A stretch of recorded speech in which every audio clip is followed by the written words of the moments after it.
Welcome to Everyone Has a Voice. Today, my guest is Barbara Linkous. And so today, welcome, Barbara. Thank you. Glad to be here. So tell us, Barbara, what is one interesting thing about you that makes you you? I think I am just typical of most women. I had a career, I had a family. I'm retired now, uh, but I just lived an everyday American life, and I'm really proud to be an American. So that's a good thing. Not a lot of unique things, but just happy to be alive and being able to share my story. That sounds awesome. So you mentioned you had a career and that you're retired. So what was your career? I worked for a large chemical manufacturing plant in northeastern Tennessee, my home. It's called Eastman Chemical, and it is associated with Eastman Kodak. Most people have heard of Kodak.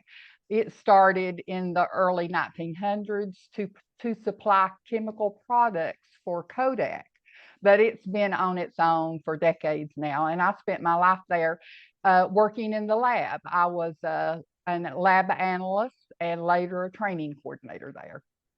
Wow, that really sounds fascinating. And then you flipped from that and became an author at some point. I did. So what are you particularly passionate about or focused on, and why? Uh, I have always been focused on being a servant. Um, I grew up in a pastor's home. My dad pastored a small church all of my adult life till he passed away. He had been the pastor, I think, 53 years when he finally died. So he was pastor a long time, and um, he taught all of us. I come from a family of seven, by the way. He taught all of us to be servants and to have a servant's heart. So from an early age, I learned to try to help other people. And if I would help other people, it would also help myself and my goals. So I did everything imaginable in a church situation, from being a janitor to a greeter to a Sunday school teacher. I did all that, song leader, piano player, such as it is. And it taught me, I'm thankful for my childhood because it taught me a lot about just being aware of people, the situations. Everybody's different. And I've tried to put that into all my life, all my decisions. I've tried to put God first and put others next. That is really fascinating. And family of seven. Wow. Okay. I'm in the middle, by the way. So I'm a middle child of a preacher's kid. That was going to be my next question. Where exactly do you fall in that? Yeah, I'm in the middle. There are three younger and three older, and so I'm the middle child of seven, and that's a whole different experience. I can tell you, lots of stories growing up. My mom and dad had children for 20 years. The oldest one is 20 years older than the youngest one. So there was always a child, always something going on. Wow. Okay. So what inspired you to write your books, Cora's Story and Meryl's Story? Cora's story started decades ago. Um, I always thought that my mom and my grandmother, who did actually grow up on Bays Mountain, had interesting stories. And because I was interested in writing and telling stories, I just thought, you know what, somebody should write a book about that. And after decades, no one in my family had. So I just started making preliminary notes. Like I say, decades ago, I made my first notes and decided it should be a fiction because I wanted to add things that were not true to their story. But a lot of the basic things that are in Cora's story came from something that happened to either my mother or my grandmother. I combined their stories and made one character, Cora. And I started that preliminary outline, and I was raising my family, and I ended up just putting those notes in my bedside drawer.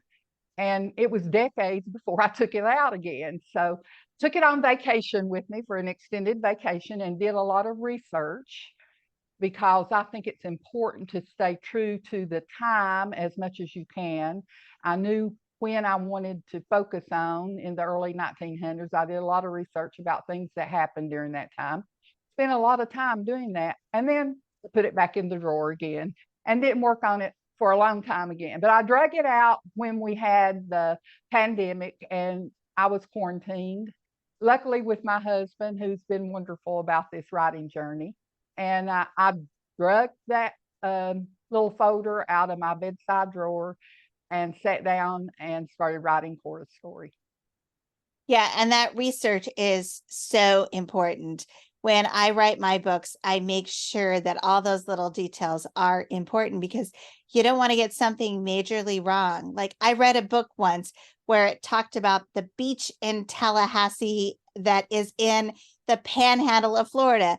Well, Tallahassee, Florida doesn't have a beach and it's in the Big Bend, not in the panhandle, right? So all those little details are so important. So yes, research, research, research, right? Yes, Even if it is a novel. it Yep. is very important. Yep. So what's next? Any future projects? I think that there is going to be a third book in the Bays Mountain series. That's my goal. I'm just getting started on it. Had a lot. In the meantime, I also wrote a devotional. It's just a simple devotional for people to take a few minutes to pray daily. A lot of us are Christians, but we neglect to pray. And that was my goal, just something that you could read in a couple of minutes and be able to just focus on prayer for a couple of minutes and then go out about your day. So that was in the works and it's finished. It's published too. So I really have 3 books published, 2 fiction and then the 1 nonfiction. But I'm going to focus back on fiction again and do another in the series of the Bays Mountain series. Awesome. So how can people find more information about you and your books? Okay, my books are for sale on Amazon. And I am a self-published author, so that is the only outlet. I don't have another outlet. They're for sale on Amazon, and I have a Facebook page, BarbaraLinkous.com, Barbara Linkous author, that they can reach me by and find out lots of things, interesting things that are going on in my life and in my work as an author. I have that available, and I also belong to Kindle Unlimited. So people who have Kindle Unlimited on Amazon can read my books free. And now, until the end of November, they can also read Cora's story on Prime Reading free. So that is an outlet I didn't expect to have, but I'm happy to have it. It was offered to me. So you can read my stories and really not have to spend money.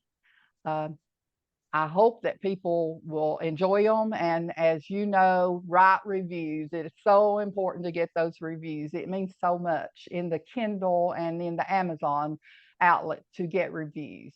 But that's where I'm at. I'm on Amazon. They can find all 3 of my books. And I'd love to hear what they think about them. Wonderful. So, and I'll put the links to her Amazon page at the bottom of this YouTube channel so that all of you can check it out. Until next time, thanks for watching.